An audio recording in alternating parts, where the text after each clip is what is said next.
Welcome back to the Elise Surkov podcast. Today I'm going to be talking about something that I talk about a lot because I'm obsessed with it because I have to be, and that is insulin resistance. Now, most if not all women will come to me and say, I think I'm insulin resistant, and they have no idea what the fuck that actually means. So my hope is that you buckle up and you retain this information so you can truly understand, hey, are you insulin resistant?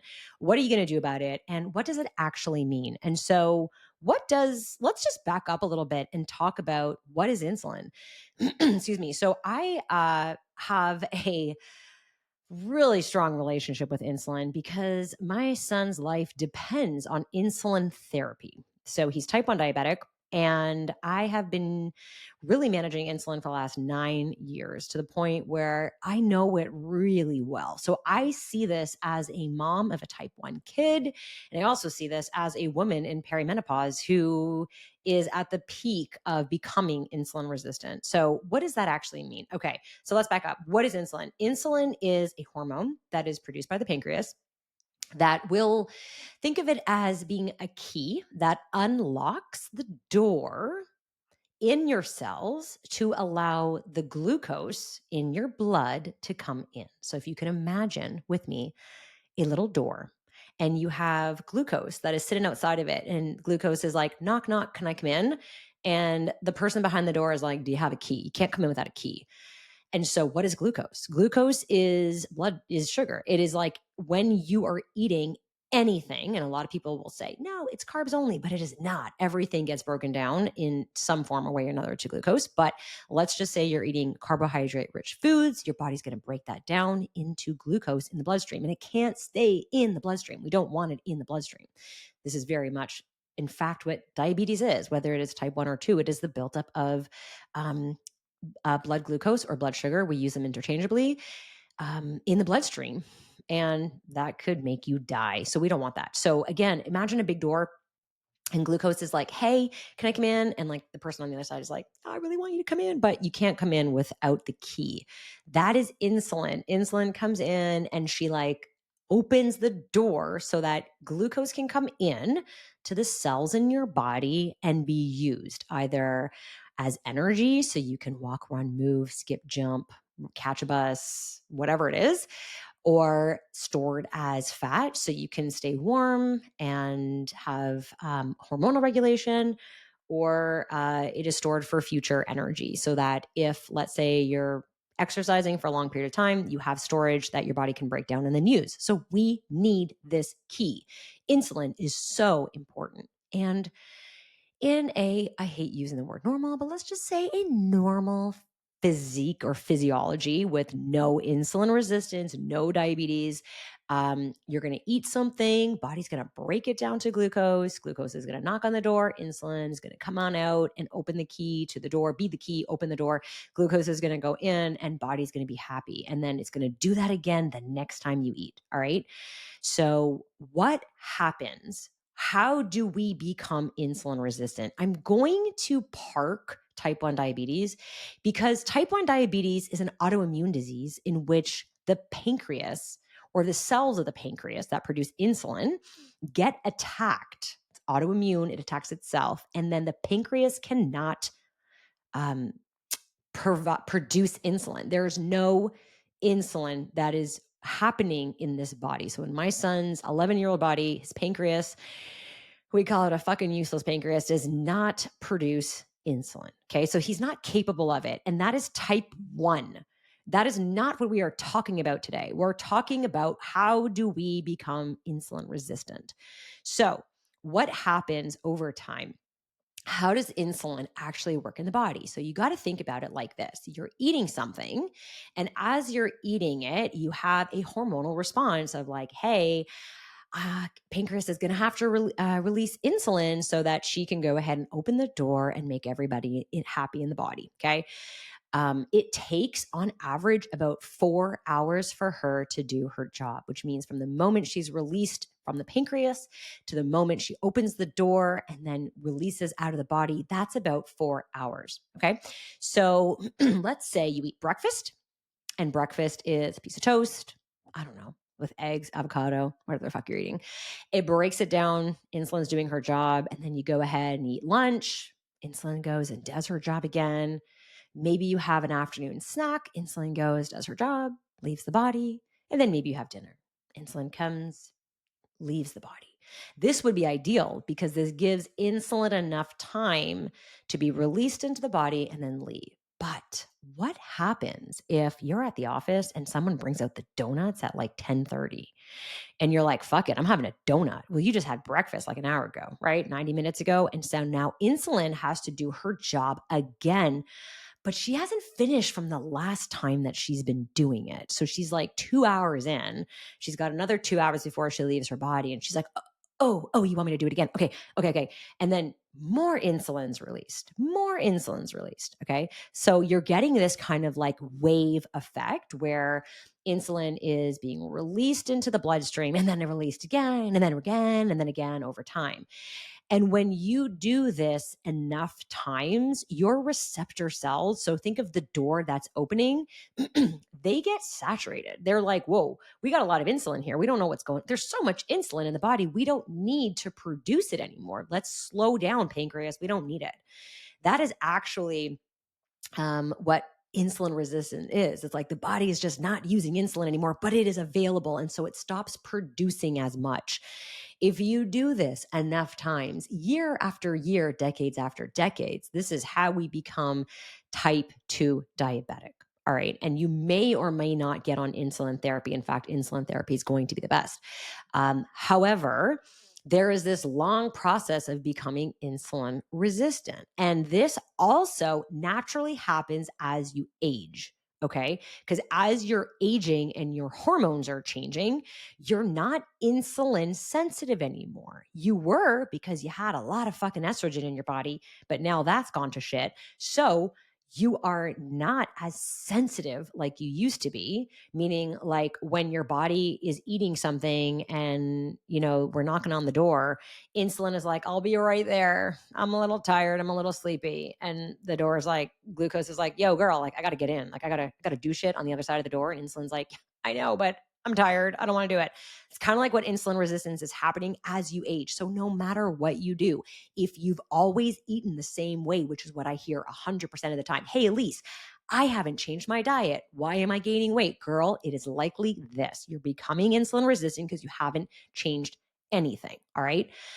So that's like, I want to say the real is that no matter where you are, once you go through perimenopause, once you're in menopause, you will be insulin resistant. And even if you're a dude, you're still going to become more insulin resistant because the same shit's happening to you over time. You're getting older, your body's changing, your physiology is changing as well.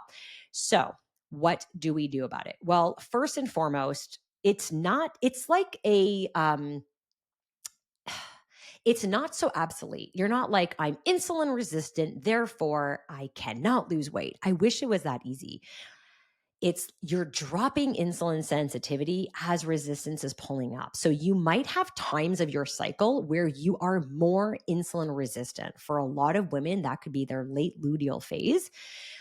Or it could be when you're under a lot of stress and you haven't slept very well, you become more insulin resistant. Okay. So it might not be the same every single day. The other thing is that depending on your lifestyle, you can enhance that sensitivity. The best way to enhance insulin sensitivity, hold on tight, listen closely, build muscle. And I'm not talking about the little light pink dumbbells or your little like booty kicks with your booty bands that you're doing. I mean, fucking lift heavy shit, like really heavy shit. And you're going to say to me, well, what's heavy? It's heavier than what you're doing. So a lot of women will say to me, I've been working out for 20, 30 years and I am just gaining so much weight. And then I will say, show me your workout. Send me a video. I want to see what you do. And I look at the video and I'm like, your intensity is like a 2 out of 10. When we talk about building muscle over the age of 40 in perimenopause or menopause, I need you at like an 8 or 9 out of 10. So for the last 20 years, you've gotten by with like a 2 or 3 out of 10, or you're double downing on all your cardio. You're like orange theorying, hit training your ass off for 60 minutes a day and leaving nothing for the heavy lifting. And so What you think is working is not working anymore. Again, what worked before works no more. So the best thing you can do is build muscle. The more muscle you have, the more insulin sensitivity you will have. That is number one. Number two, the other thing you can do, let insulin do her job. Give her 4 hours of no food so she can leave the bloodstream. That's going to enhance sensitivity as well. So she's not going to be as tired when you're like, knock, knock, I need you to come out and open the key. She's like, coming, I'll be right there because I haven't been doing anything for the last 4 hours. I'm ready to go. She's not as tired. Okay. So this might be really hard for you if, like a lot of our clients, you are a dieter or food grazer, or you think that you're not a big eater. So a lot of times we will hear from women, they either skip breakfast completely or they're having a couple eggs on a piece of toast. And then they're having lunch, which is like salad and tuna or chicken. And then dinner is just like all over the place because they're so fucking hungry, right? So the best thing you can do here, and this is why I stress this a lot, is stop dieting down your meals. Have bigger meals. Really build your meals up. Enjoy your food because guess what? Insulin is going to be working no matter what. You're having 2 eggs on toast or you're having a protein shake, toast, eggs, and a banana on the side. She's going to do her job no matter what. So go ahead and build up your meals. Aim for 30 to 40 grams of protein, add some fiber in there, some good healthy fats. You're going to feel really good. You're not going to be hungry for 4 hours. And then guess what? Do it again.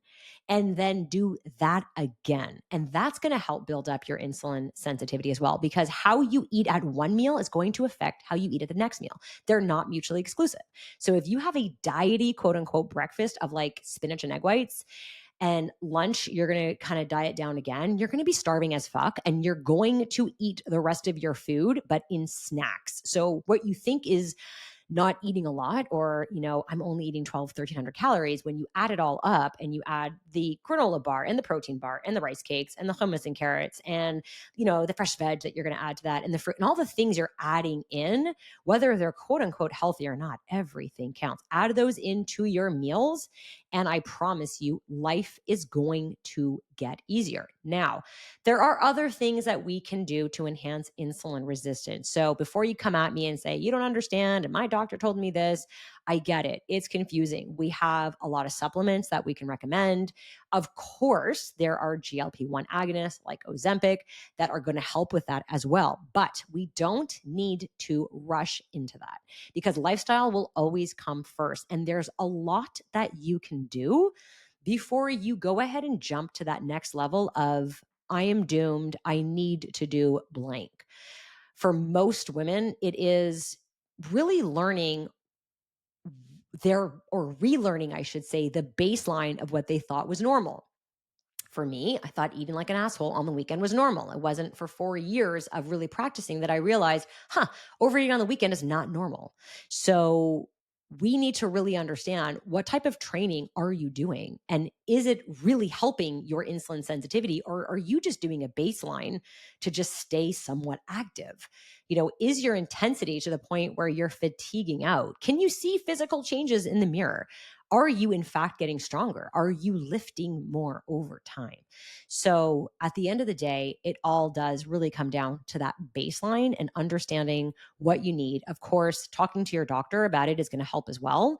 You can test for this on labs and see where your insulin sensitivity falls. But when women come to me and they're like, I think I'm insulin resistant, I'm like, yeah, the fuck you are, 100%, because you're in menopause. And so that is just part of life. That's like saying, I have wrinkles. Like, fuck yeah, you're going to have wrinkles. So let's just figure out, how do we keep our skin, as plump and soft as possible, but it's going to happen. So let's not fight it. Let's understand it. And I hope that this episode gave you a little bit of clarity. Now, if you have more questions on this, you want to pick my brain more, I'd love to hear from you. Go ahead, leave me a DM in Instagram. I'd love to have you flood my DMs and let me know how this resonated with you or what your questions are so that I can do a part 2 and answer your questions. Of course, to find me, you can look me up at FunctionallyFitwithElise.com, both on Instagram, Facebook, as well on my website, www.FunctionallyFitwithElise.com. I got a lot of freebies on there for you as well to help you out. As a reminder, the information provided on this podcast is for educational and informational purposes only and is not a substitute for professional medical advice, diagnosis, or treatment. Always seek the advice of your physician or other qualified healthcare professionals with any questions you may have regarding a medical condition or health-related goals.